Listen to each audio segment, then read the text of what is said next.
So, hello everyone. Today we will start with session 4 of week 2 of the containerized AI systems. Today we will be discussing about schedulers and how GPU allocation could be done in case we are working on multi-user environments. That basically means that if we are having a deep learning application which needs to be run wherein many users are using the GPU, or if multiple users try to access the same GPU, how is that we are going to schedule the users for GPU usage?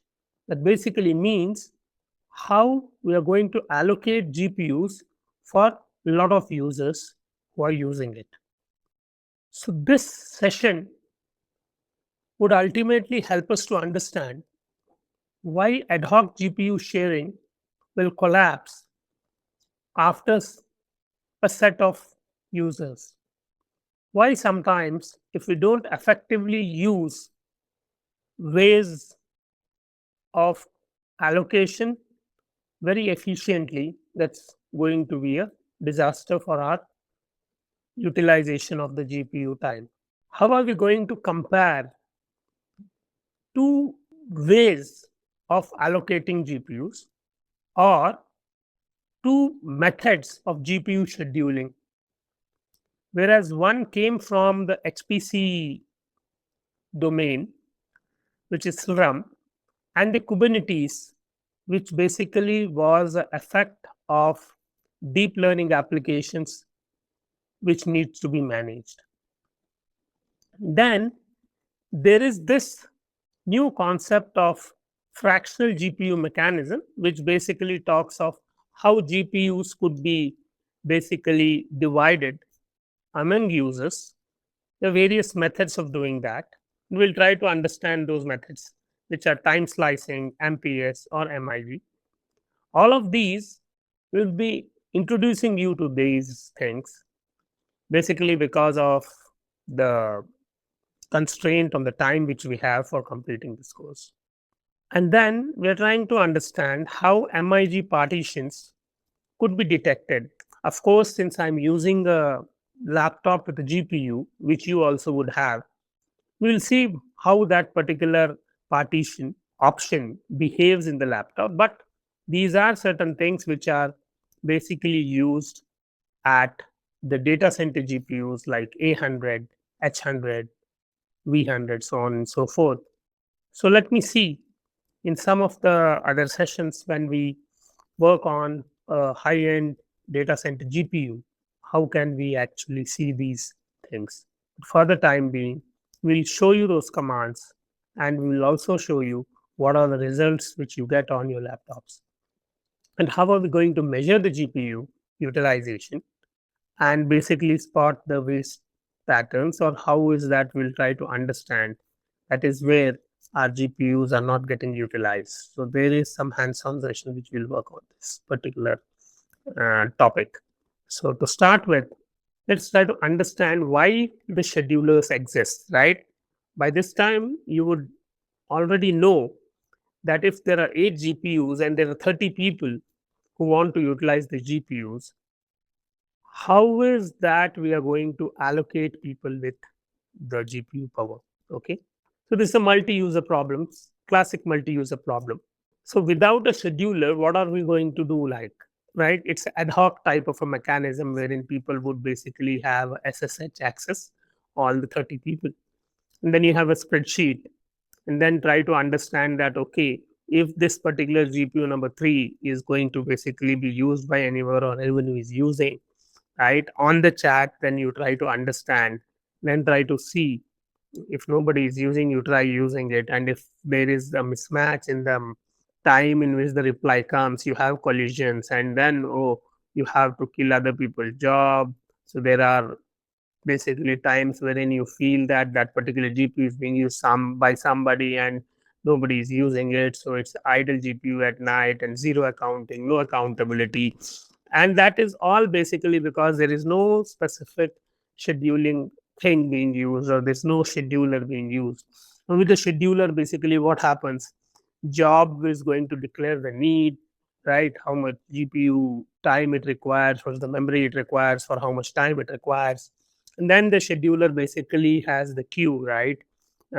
It basically places it, isolates it, or scheduler basically does all of this. And then the utilization becomes a measurable number, right? Or a measurable value. So it becomes a managed number. So a scheduler basically converts the hardware from territory into a metered utility. That's what it means basically. So this is for certain that when we start using GPUs and when we are using Dockers and gradually when we shift towards Kubernetes, right?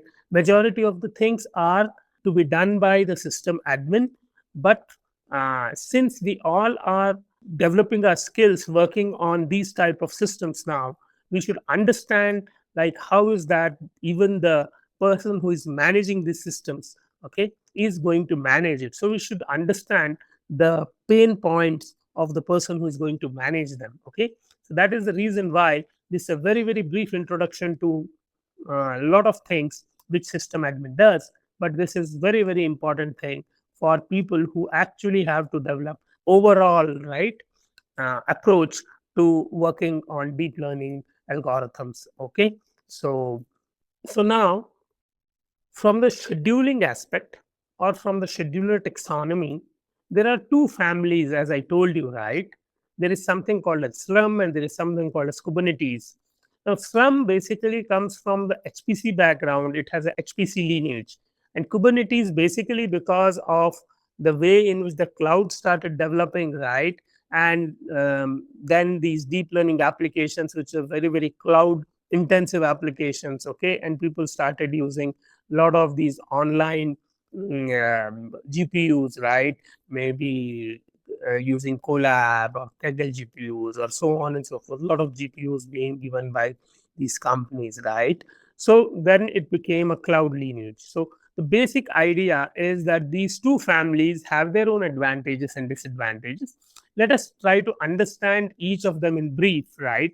And try to understand which is the thing which suits our system, okay, or our setup or our on-prem servers. Okay, so this is just an introductory thing of making people understand the difference between the various scheduling methodologies. Okay, so Scrum, as I told you, it is basically a batch processing thing with start and end. It has queues wherein there are partitions, so it has priorities, it has fair share, gang scheduling for multi-node training. So this is the default in research clusters and supercomputers till now. This has been the default actually. And when you talk about Kubernetes, basically it talks about long running services plus job. It has also got rich ecosystem, and majority of these programs, right, which are ML based, okay, and a lot of these ML platforms basically use these Kubernetes as the default for serving these users, right?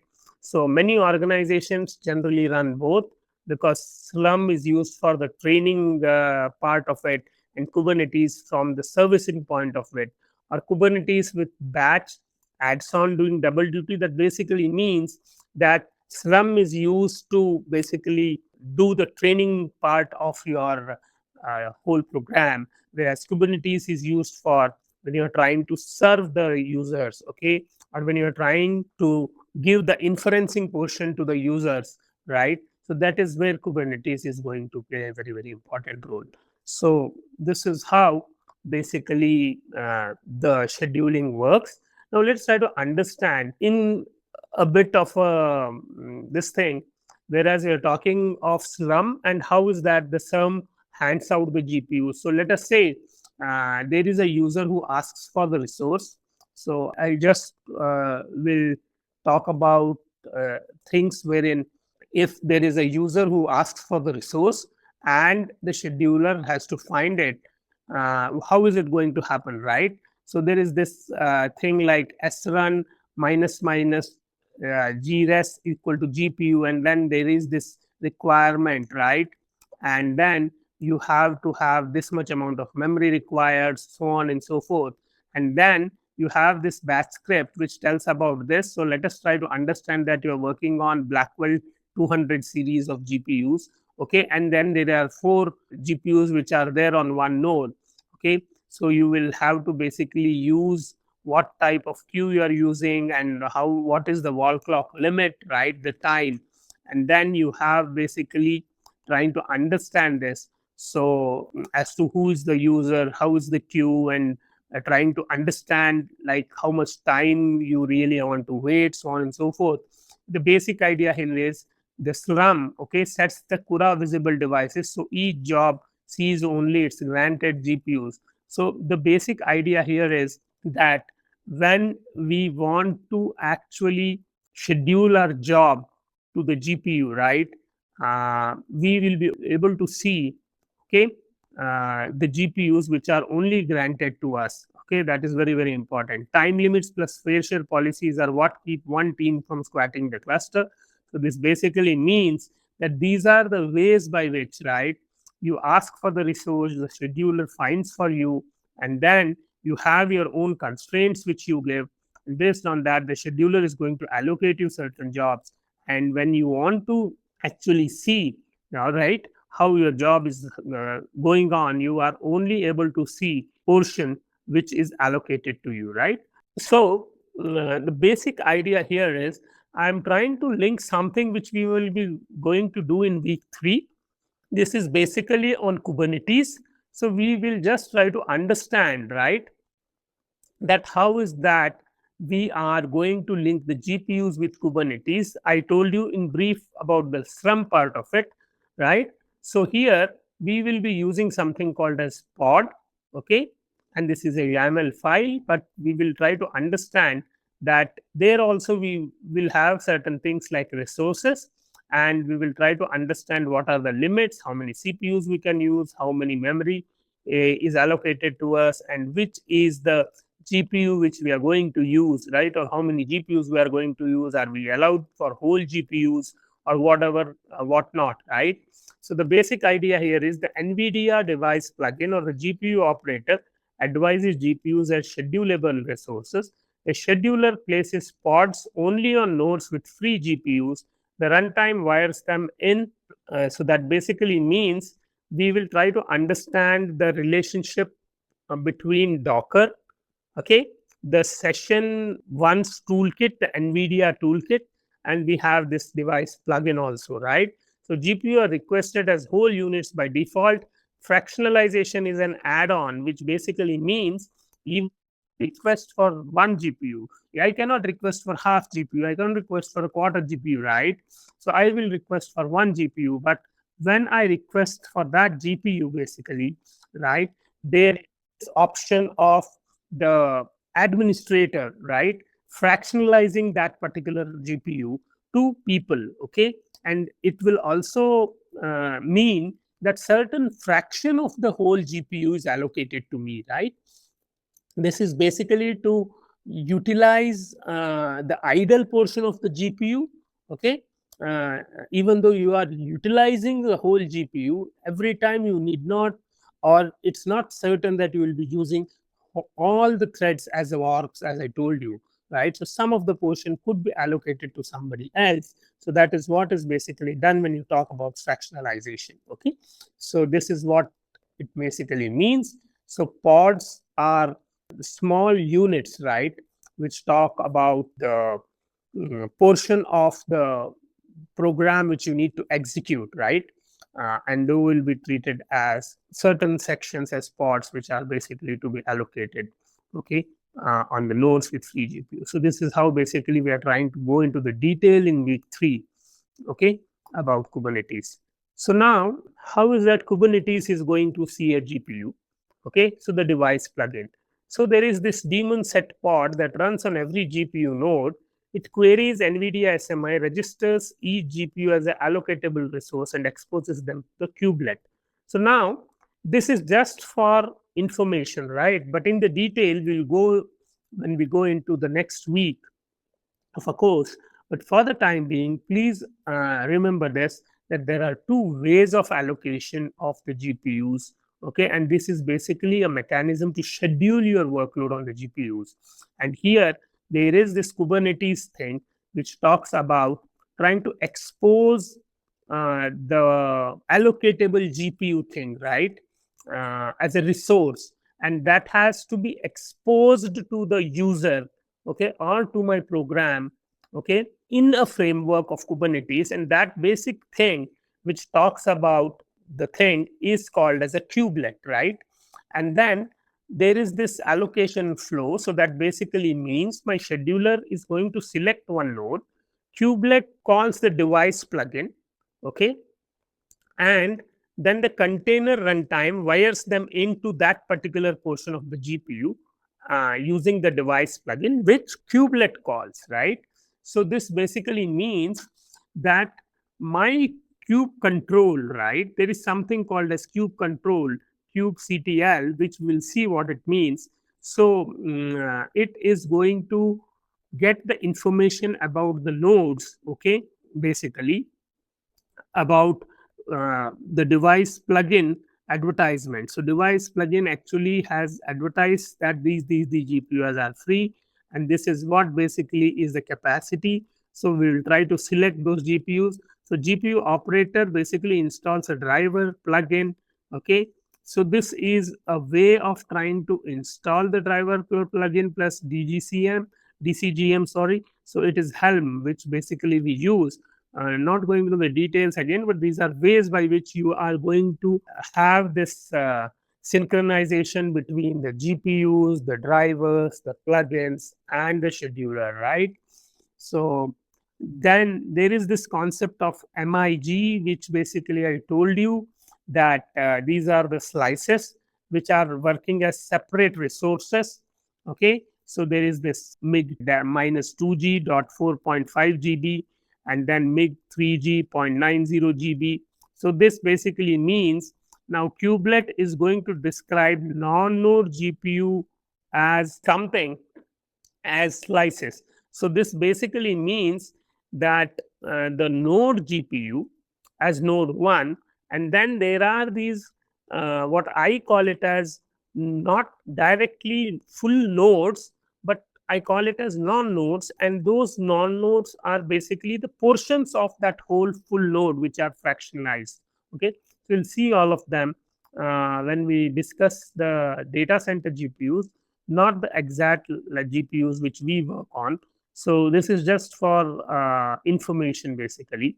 Okay, if you start using the data center GPUs, that is when these things will come, and that will only be visible when your admin would have done those type of fractionization.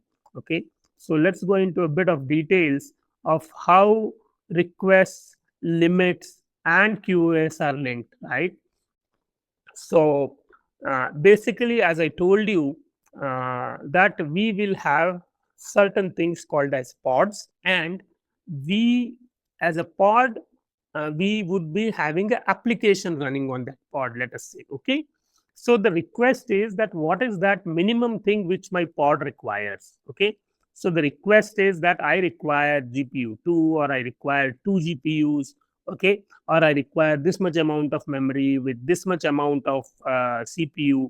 Okay, so the basic idea here is that I require that much amount of things for my execution, right?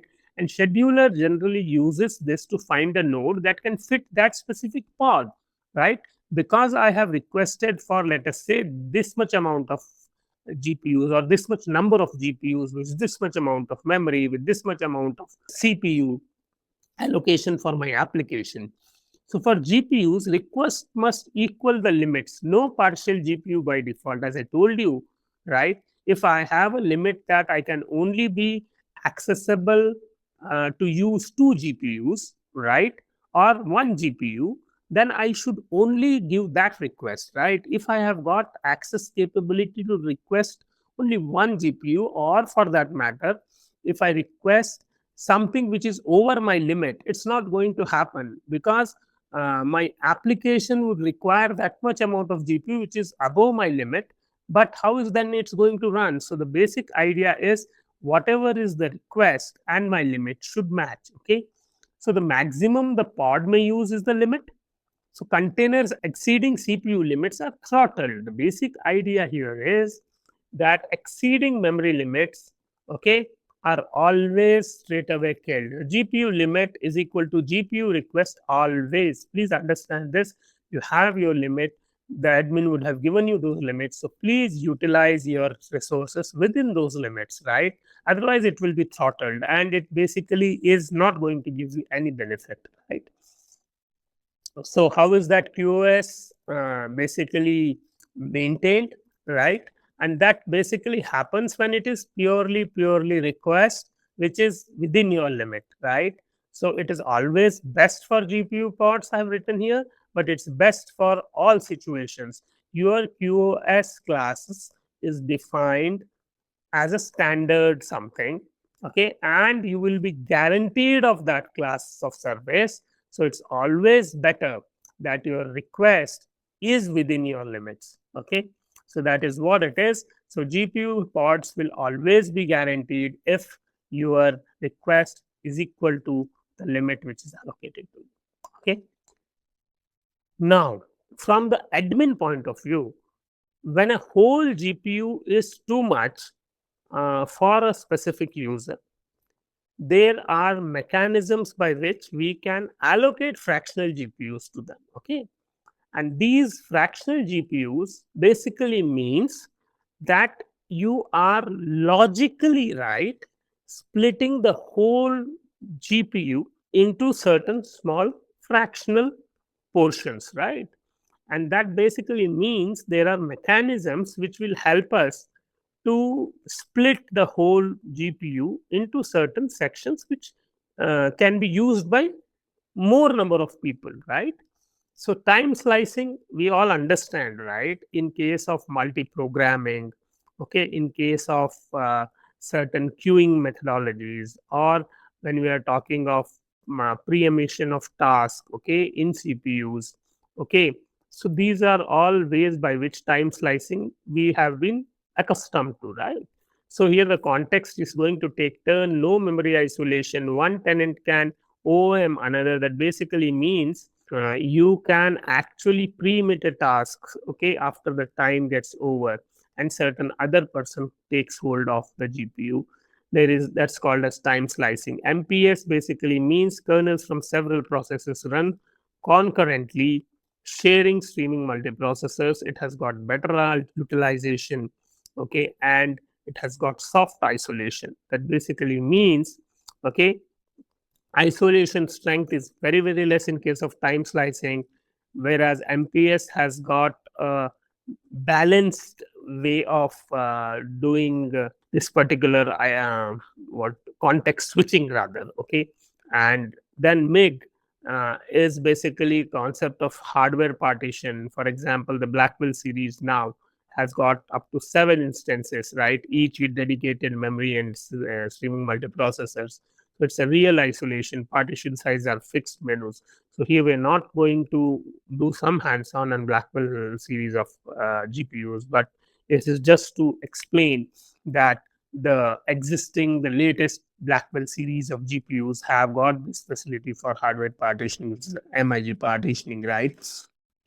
And so isolation strength is like time slicing is less than MPS, less than MIG, and the flexibility basically is more in case of time slicing. Okay, so MPS is average in both cases. Okay, so this is how it's going to happen. So now from the scheduler mechanics point of view, how is that schedulers are going to hide the GPUs or CUDA visible devices? How is that is going to happen? So what it does actually, the environment variable that tells the CUDA runtime which physical GPU indices are visible. Processes outside the allowed set get no GPU at all. So isolation is without hardware partitioning. So that basically means that scheduler is going to set it for us and we are not going to do anything. So let us say Slurm injects CUDA visible devices is equal to 2, 3 into jobs environment. The jobs called torch CUDA device 0 and gets physical GPU 2. index remapping is automatic and invisible to user code. So that basically means that, let us say that before our job starts, okay, Slurm is going to tell us as to which are the CUDA visible devices available to us. So our code basically, when we say import torch and say print torch CUDA device count, okay, it gives me that there are two devices, okay, and when I say get the device name, it basically tells the physical GPU 2, okay. So that basically means that we can only see those many number of GPUs which are basically isolated to be shown to us, okay. And then if you talk this in terms of Kubernetes, okay, device plugin does the same via the containers environment blocks. That basically means, okay, here we are going to get the UID, okay, and not the index. So that's a bit of a difference. When we talk about containers, we're going to get the UUID as the value of which GPU is visible to us, whereas in case of this, we will get the actual index of the GPU, okay. So these are two ways by which we will be able to understand the visible device, okay. Now let's go a bit into detail of these GPU mechanisms for fractional portion. So time slicing is a context switching at the GPU speed. So this basically is a normal thing which we will actually do in case of CPU scheduling as well, okay. So context switch happens at microsecond granularity and not controlled by user code. So this is what we should understand. And when we are going to use them, when there is this bursty notebook, dev bar test instances, small inferencing jobs, many low utilization jobs sharing one GPU is what when we go to want to use this method. And we should not use it when there is this multi-process training, okay, and any job that will OOM if a neighbor takes more than its share of memory. So how to enable? There is this K8 thing which is in Kubernetes. So we'll try understanding this, what it means as we go along into the Kubernetes section of our course. But there is these K8s, okay, and then there is this device plugin configuration which talks about allocating, about the time slicing, the resources, okay, how many logical GPUs for physical CPUs can be generated, so on and so forth. So the basic idea is there is this context switching to be done when a lot of jobs are there for the GPU, and GPU has to be utilized, right? So this is how the scheduling happens: job A, then job B, then job A, and then job B, so on and so forth, on different context switching happening and certain portions of the GPU, right? So why our priority is going to happen like this: team A is a heavy user, team B is idle when active. So there is this option of thing wherein there are ways by which, okay, we can actually do some prioritization, and there is this fair share formula. Team with more allocated shares start higher. The more GPU hours you have consumed recently, the lower your count priority. So the basic idea is these are mechanisms of fair share scheduling. There can be many of them, but this is just an idea to give you the understanding that there are various ways of doing priority, okay. And then you can do anything and then give the time duration to you whenever it's required, okay. So there is this scheduler which is Slurm, right? So Kubernetes is one way of trying to do that, okay. Slurm is another way of trying to do that. So I told you about how the scheduling happens in case of Slurm earlier. So now here also what happens is there is this high priority job arrives, then there is a pre-emission signal, and then there is this checkpoint handler which fires, right?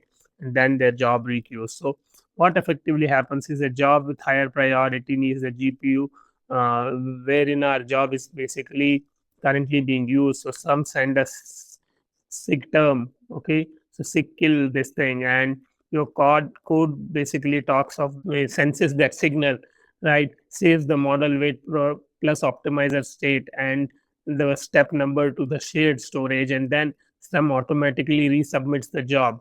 On the next allocation, it loads the checkpoint and continues from step one. So this is what effectively it means. So the pre-emission, when it's happening, okay, of your job, everything has to be put into a shared storage wherein it can be accessed again by the scheduler, and your job restarts from the point where it had stopped. Okay, so this is basically how the Slurm actually does all of the things, right?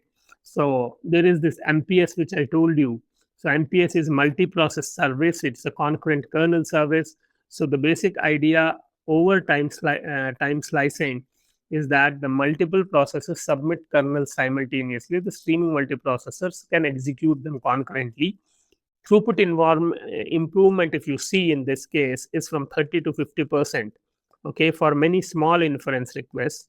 So isolation limitation in a sense that here these MPS server, if you have only one MPS server, one per the GPU, okay, one per GPU, and then there is the GPU which is SM, okay, GPU streaming multiprocessors, and it's shared, right? So the basic idea is memory here also again it is shared, but the basic idea here is my MPS server, okay, can actually do the allocation, right, of concurrent kernels on the GPUs, right? So inferencing serving with many small models is then you can use, so save user multiple process training, several workers. So these are certain things which basically could be used as we go along, but these are certain initial concepts which we should know. Okay, so now from the memory isolation thing to the ways for the best utilization of these mechanisms, okay, is actually given in this particular table, which talks about the difference between the time slicing approach, the MPS approach, and the MIG approach, and the attributes are memory isolation and what is it best for. So you can go through this,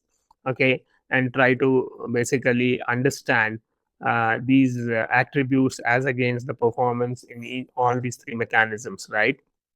Now, multi-instance GPU or the MIG, okay, is a concept which I thought I will tell you because it is in the latest series of Blackwell series or B100, 200 or whatever. Okay, so the basic idea here is H100 also has that. Okay, and we will see that our laptop is going to return NA. We'll see what does it mean when I execute the program.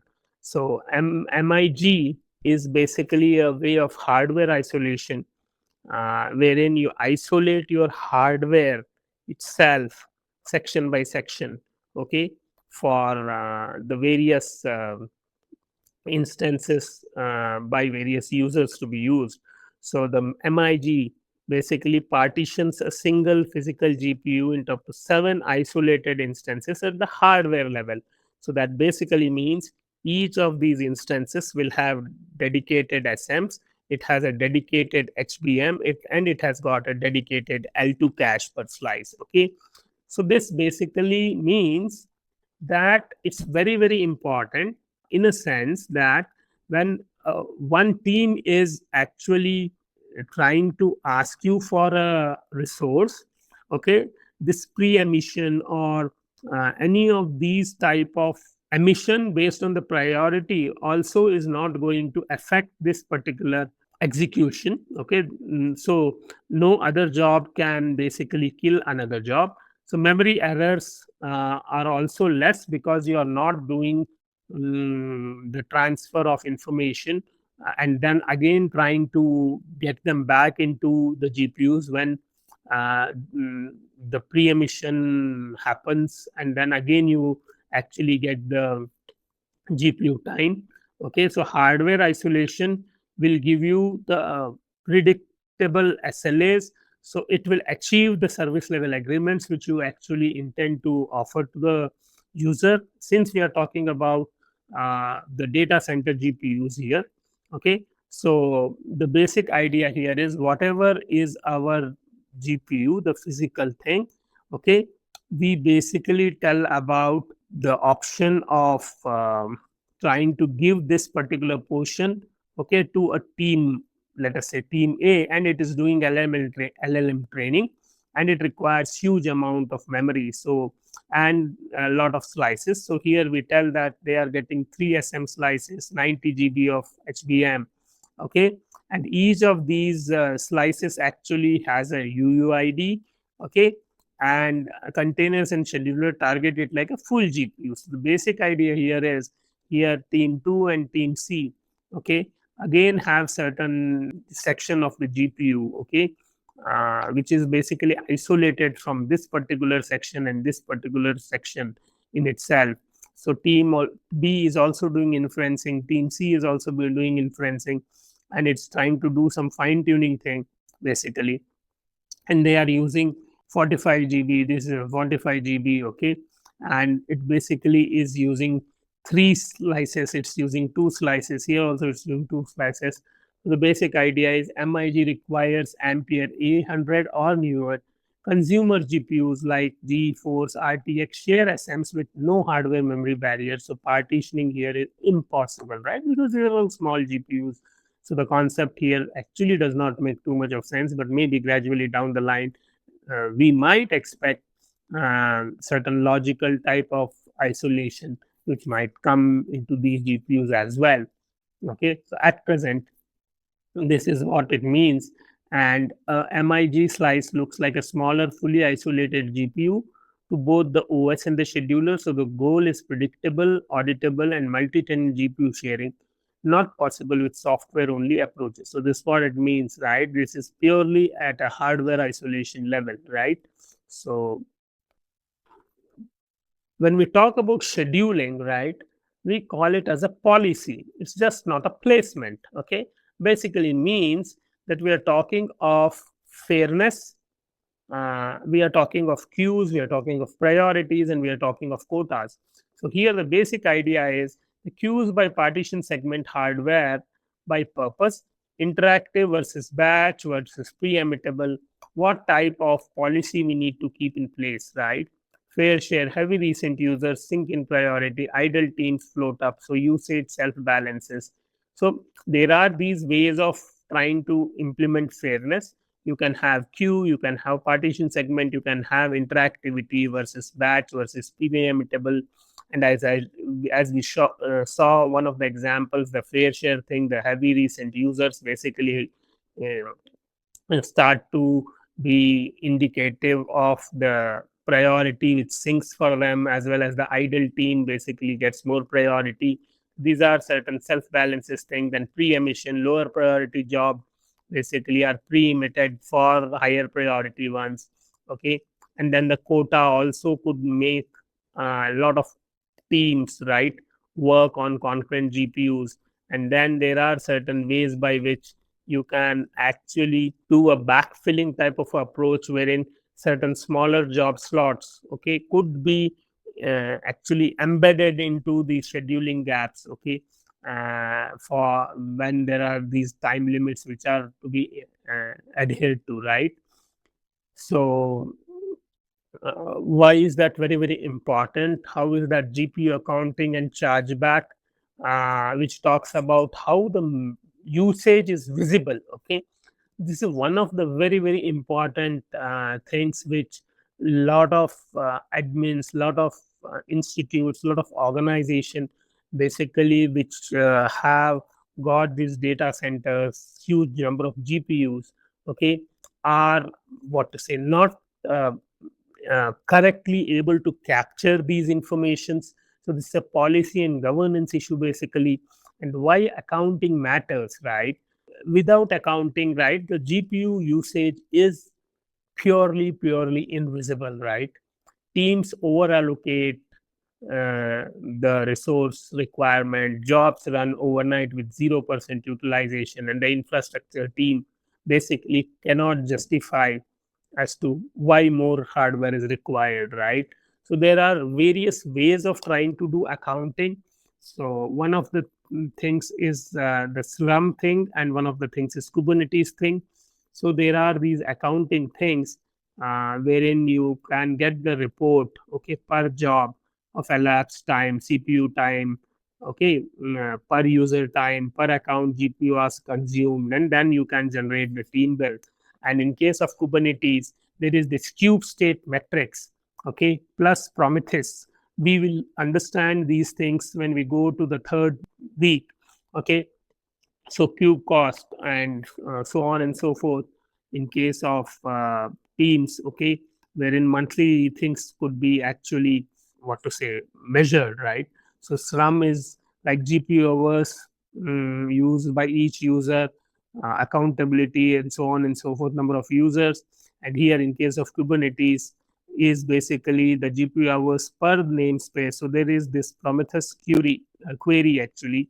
So we'll see what it means, and for each pod, what is the information, and then the cost. So these are certain things by which you can make the uses visible, okay, to the people who actually use them, okay. So there is this quota and namespace isolation. We are trying to understand a bit of it because these terminologies are new to you now in this particular week. But as we go along, if these terminologies are known to you, it will be useful. Okay, immediately in this course, you will not become expert on Kubernetes, but at least you will understand what each of these terms mean actually. Okay, so what resource quota enforces? New pods that would exceed the namespace quota are rejected at admission. Existing running pods are not evicted. The quota is a ceiling, not a guarantee. So that basically means that we are trying to cap, okay, certain resources for certain namespace, okay, for whatever we are going to have. So namespace is team A, okay. So specification, the hard, the kind, okay. So that basically means how much requests I can do, what is the limit, okay, what is the limit range, right? What are the number of specifications which you can use, okay. So all of this. Priority class lets you mark pods as critical. It won't be preempted versus low, first to go, combined with quotas for fine-grained SLA tires. Basically, this means that all of this thing, okay, the quotas, the isolation, okay, will help you to cater to the SLA agreements which you do for various users, right? So this is what it means, right? Of how you can actually manage, okay, the containers on your system, okay. There has to be a way of managing all of that. So Slurm is one way of doing it, and Kubernetes is another way of doing it. So advanced scheduling, multi-node GPU jobs, that is called as gang scheduling and co-scheduling. So let's try to understand a multi-node problem. Now what is apparently happening in a lot of these applications, people require multiple GPUs, right? When you say multiple GPUs, it means that you require a multi GPU environment, right? So it is like a distributed computing. When you say distributed computing, one of the things is first you should understand whether you really require distributed computing or multi GPU setup for your application. Okay, this is very, very important. And then uh, if the utilization of one single GPU is not up to the mark when your application runs, right? This concept of using multiple GPUs is not going to serve the purpose, in a sense that it's going to take more time, right, for solving the same problem. So the basic idea here is a 4-node distributed training job needs all the 4 nodes simultaneously. So there's a multi-node problem. If 3 nodes start and one is unavailable, the 3 nodes sit idle holding resources. This is the standard GPU problem. So one of the things is we should try to utilize, okay, one GPU to our maximum extent. Let us say it should be always 100% or 99% utilized, okay, so that our program is also optimized and it's efficient, okay. from the resources point of view. And then this Glang scheduling in case of Slurm, all tasks of a job steps are launched simultaneously. If any one node is unavailable, the entire job waits in the queue. So there is no partial allocation. This is good for HPC clusters, but for a deep learning application, this actually stalls a lot of things. Okay, so Kubernetes can do the scheduling. Slurm also can do the scheduling for us. There are so many things for multi-node GPU jobs, right? Now, there is this thing called as topology aware scheduling. That basically means the topology of the GPU actually matters. Okay, and this is very, very important for distinction between a NVLink type of link, okay, or the communication medium between the GPUs as against the PCI Express bus. So in the normal sense, when people use these systems which are configured by all these OEMs, okay, so you have this concept of CPU GPU connectivity using PCI Express bus, and then if there is this NVLink approach, which basically NVIDIA boxes have inside them. This is a proprietary thing of NVIDIA now. And then this topology also matters much for the scheduling aspect. Okay, so on an 8 GPU node, GPU 0 to 3 and 4 to 7 may be in different NVLink domains. So we are talking about uh, 0, 1, 0, 1, 2, 3, there are 4 GPUs, and then 4 to 7, another 4 GPUs. So when you use a NVLink type of a concept, there are two blocks actually, okay, connected in an 8 GPU node. So all reduce across GPUs in the same NVLink domain, okay, and then across PCI Express is going to be again a way by which you will end up with bottleneck for the communication speed, right? So how scheduler is going to handle it? Scheduler basically understands the topology matrix, okay, and then the CUDA visible devices controls which GPUs are visible, and this is what is very, very important, that we need to make our schedulers, right, very, very topology aware, and then reads the matrix, and then it only shows the co-allocated GPUs for multi GPU jobs, right? So this is what basically is the way of how do you understand the topology matrix, okay, and then how are you supposed to be doing it. So these are certain things which we should understand when we also allocate our jobs, right? We should also understand that. That's the reason why I am showing you all of this when you talk about multi GPU applications to be run, right? So there is this debugging scheduler problem which talks about in case when our pods will be pending as to they are not able to run, okay, and our pod or the application block is always in a pending state. So this is something wherein cube control describes the pod first. So why is this pending, which particular pod is pending, okay, and then it tells, let us say there are sufficient GPUs, no node has free GPUs, we need to check the quota, and then all nodes full or tainted, check node labels, and then GPU allocated but 0% utilized. So these are ways by which, okay, a lot of our pods will always be pending. So these are certain diagnostic ways to understand, right, whether our pod is pending for what reason, then whether we have the GPU capacity which is there, or what is the relationship with the quota which we are supposed to use, okay, and we need to again check whether the device plugin is running actually on that node and our cube control is able to access that particular device plugin, the GPU, the pod, and then the cube system. These are certain things which we should understand, okay, as we go along. So why utilization is the number that matters? That is the only thing which matters, because we have invested a lot of money into establishing the GPU data centers, a lot of GPU compute with us. So The basic idea is the waste pattern is notebook holding GPUs overnight at 0% job size GPU because of the habit. Okay. And then there is this data loading bottleneck, leaving the SM starved whole GPUs for tiny inferencing.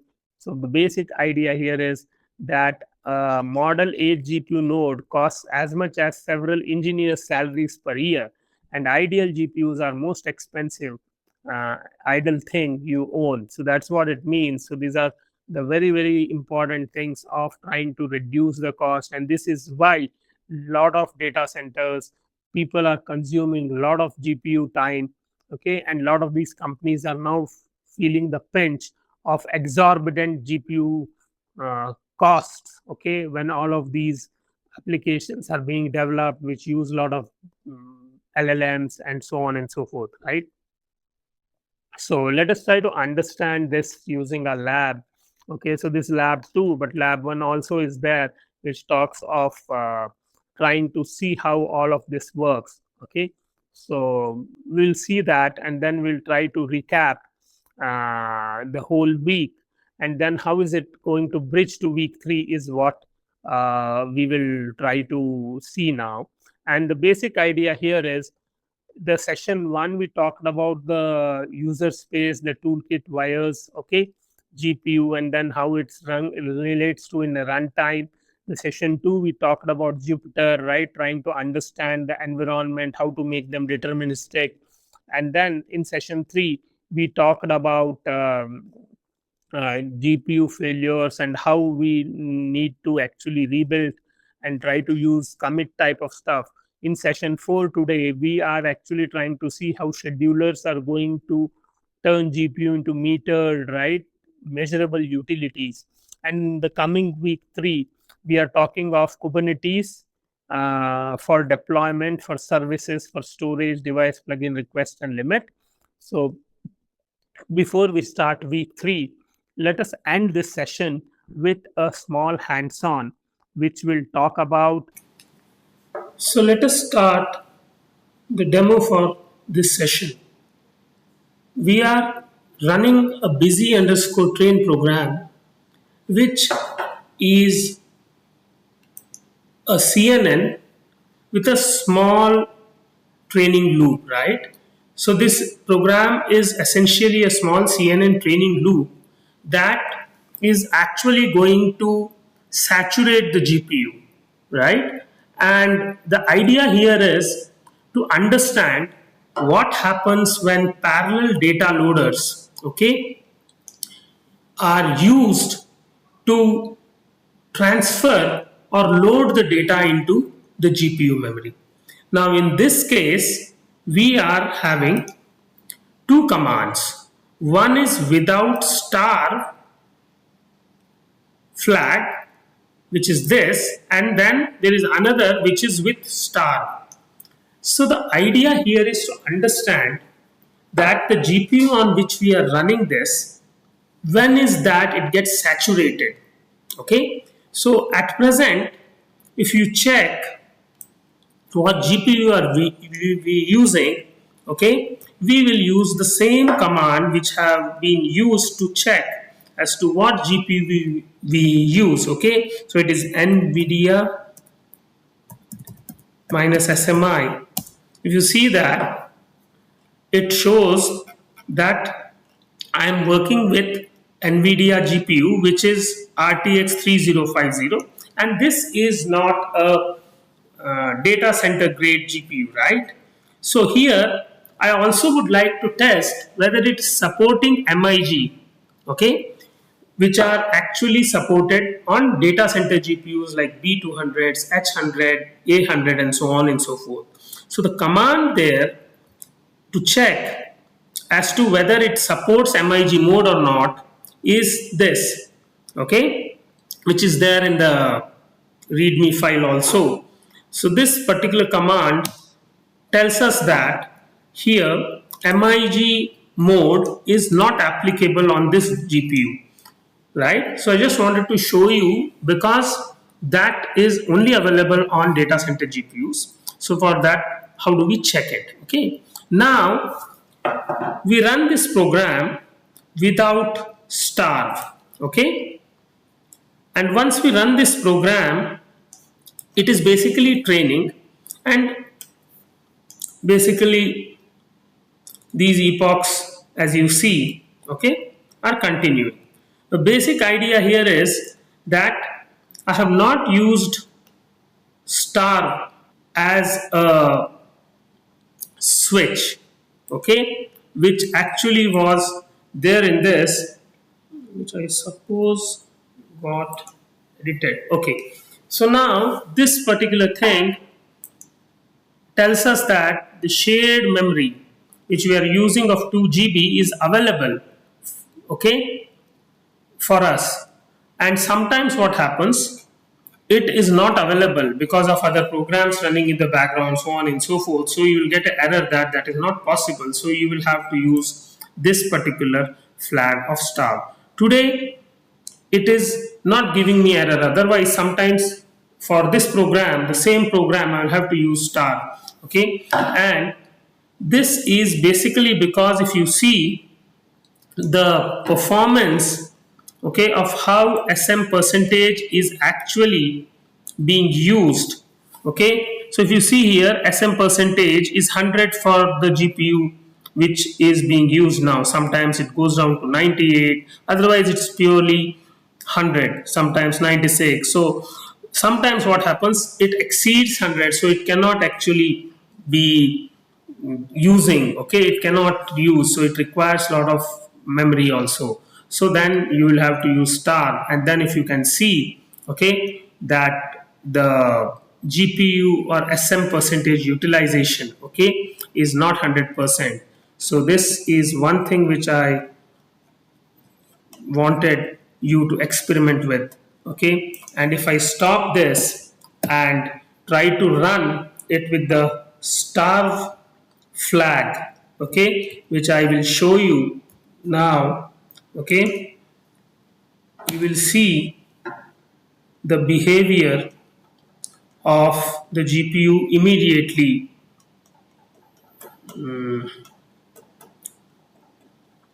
Okay, once it starts running and start training with epochs, okay, you will see that here SM percentage, okay, is not so much. So that effectively means that my training at this point does not actually use the shared memory size of 2G.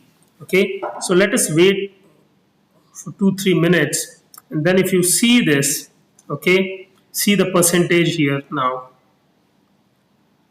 SM percentage, okay, it has reduced, and it will still reduce to a very low level sometimes. Okay, so this is what was the demonstration for this session. Thank you.